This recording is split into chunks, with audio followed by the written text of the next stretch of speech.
बड़ी और अहम खबर दिल्ली के धमाके से जुड़ी हुई है। दिल्ली ब्लास्ट पर यह बड़ी खबर, जम्मू कश्मीर से दो नाम सामने आ रहे हैं। तो तारिक और उमर इनके नाम है जिनके नाम सामने आए हैं। जिस i20 कार में ब्लास्ट हुआ उसका मौजूदा मालिक तारिक बताया जा रहा है। आपको बता दें कि जिस कार में ब्लास्ट हुआ है उसका एक मालिक नहीं है, उसके कई खरीदार रहे हैं, लेकिन मौजूदा मालिक का नाम तारिक बताया जा रहा है। दिल्ली ब्लास्ट पर इस सबसे बड़ी खबर और संदिग्ध की पहली तस्वीर आप देख रहे हैं जी न्यूज पर। किस तरह से ये नजर आया है i20 कार में, ये ड्राइविंग सीट पर मौजूद था, बगल की सीट खाली है और सबसे पहले संदिग्ध की तस्वीर आप देख सकते हैं। तारिक जो कार का मालिक था और संदिग्ध की ये तस्वीरें। दिल्ली ब्लास्ट पर ये बड़ी खबर के साथ साथ अब एक और नाम सामने आया है। जम्मू कश्मीर से नाम सामने आया, तारिक और उमर, ये दो नाम सामने आ रहे हैं। अब इस मामले में पुलिस लगातार जांच पड़ताल कर रही है। आपको बता दें कि इस कार का जो पहला मालिक है वो हिरासत में ले लिया गया है, लेकिन तारिक की तलाश अब तेज कर दी गई है। और सीधा रुक करेंगे ग्राउंड जीरो से, हमारे साथ सहयोगी प्रत्युष खरे लाइव कनेक्ट है। प्रत्युष,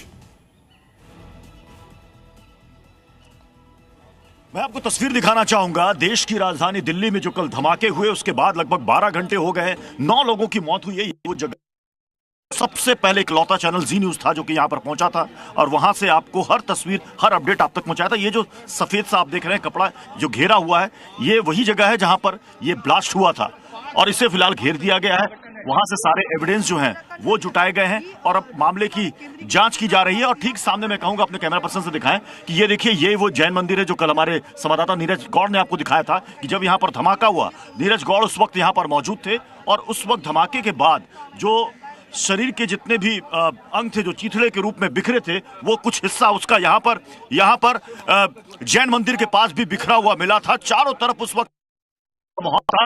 इस वक्त फिलहाल जांच चल रही है। अभी तक ये साफ नहीं हो पाया है क्या इसमें किसी आतंकी संगठन का हाथ है, लेकिन ज्वलनशील केमिकल का इस्तेमाल किया गया है क्योंकि अब तक का जो पैटर्न देखा गया है उस पैटर्न में या आरडीएक्स, अगर अमोनियम नाइट्रेट या आरडीएक्स का इस्तेमाल होता है तो शरीर काला पड़ जाता है, गड्ढे हो जाते हैं, वो नहीं हुआ है। क्या आतंकियों ने एक पैटर्न को चेंज किया है क्या, ये भी जांच का विषय है। इसको लेकर के आज गृह मंत्री ने एक हाई लेवल मीटिंग बुलाई है।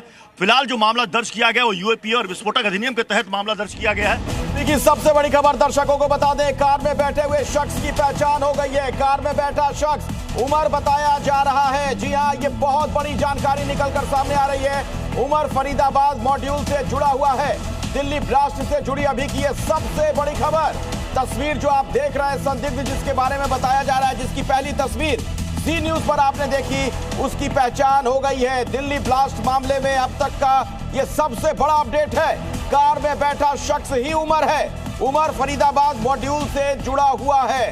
तो अभी की ये बड़ी खबर, बड़ी जानकारी जी न्यूज पर आपके लिए। दिल्ली ब्लास्ट से जुड़ी ये सबसे बड़ी खबर है। उमर बताया जाता है इस शख्स का नाम, जो तस्वीर आप देख रहे हैं, जिस संदिग्ध की पहचान हुई है। और राजू राज इसी खबर पर और कुछ जानकारी आप तक पहुंचाएंगे। मेरे सहयोगी इस वक्त हमारे साथ जुड़ गए हैं। राजू,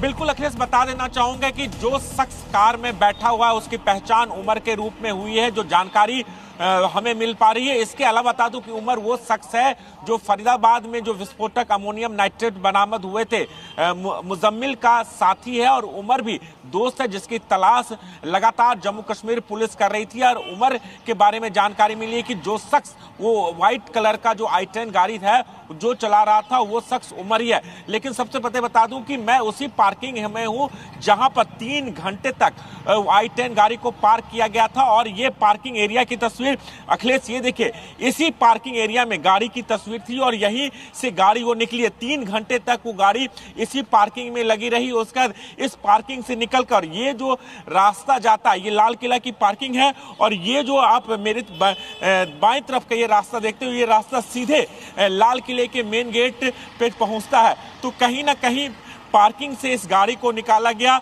और जिसका सीसीटीवी फुटेज जो सामने आया, जो तस्वीरें सामने आई है, उसमें से एक शख्स जो अपने चेहरे पर मास्क लगा रखा है। इसी बीच दिल्ली ब्लास्ट से जुड़ी बड़ी खबर आपको बता दें कि ब्लास्ट वाली कार का मौजूदा मालिक तारिक बताया जा रहा है। इसका पुलवामा कनेक्शन सामने आ रहा है। पुलवामा का रहने वाला है तारिक और तारिक की तलाश में सुरक्षा एजेंसियां लगातार जुटी हुई है। 2 मेन किरदार उमर और तारिक, इनकी तलाश में लगातार दबिश दी जा रही है। कार में मौजूद मालिक की तस्वीरें भी आप देख रहे हैं और इसका मौजूदा मालिक जो है तारिक, पुलवामा का रहने वाला है। एक तरफ उमर जो कार में नजर आया और दूसरी तरफ इसका मालिक तारिक। तो इससे पहले जी न्यूज ने आपको बताया कि तारिक और उमर ये दो शख्स हैं जो जम्मू कश्मीर से इनका कनेक्शन है।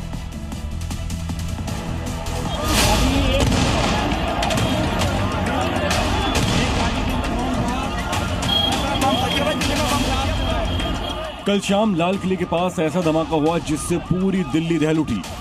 कई लोगों की मौत हो गई जबकि कई लोग हॉस्पिटल में जिंदगी और मौत के बीच जंग लड़ रहे हैं। इस बीच जांच में एक सनसनीखेज खुलासा हुआ है। दिल्ली धमाके का पुलवामा कनेक्शन सामने आया है। दरअसल दिल्ली में जिस i20 कार से भीषण धमाका हुआ वो हरियाणा की गाड़ी थी और उसे कई बार बेचा और खरीदा गया और आखिरी खरीदार पुलवामा का एक शख्स था। धमाके में यूज कार गुरुग्राम के किसी मोहम्मद सलमान के नाम पर थी, जिसे सलमान ने ओखला के रहने वाले देवेंद्र को बेच दिया था। फिर देवेंद्र ने कार को हरियाणा के अंबाला में किसी को बेचा, जिसके बाद इस कार को जम्मू कश्मीर के पुलवामा के रहने वाले तारिक को बेचा गया। दिल्ली पुलिस सूत्रों ने इस कार को खरीदने वाले तारिक की तस्वीर भी साझा की है, जिसमें तारिक कार के सामने हाथ में चाबी लिए खड़ा है।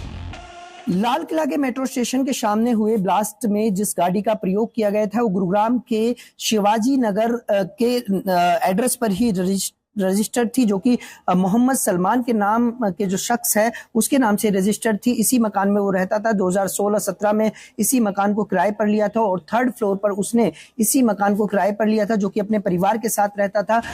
बताया जा रहा है कि कार की खरीद फरोख्त में फर्जी कागजातों का बड़े पैमाने पर इस्तेमाल किया गया था, जिसमें ब्लास्ट की साजिशों में शामिल लोगों के इरादों पर गंभीर सवाल खड़े करता है। फिलहाल दिल्ली पुलिस समेत सुरक्षा एजेंसियां मामले के हर एंगल से जांच कर रही हैं।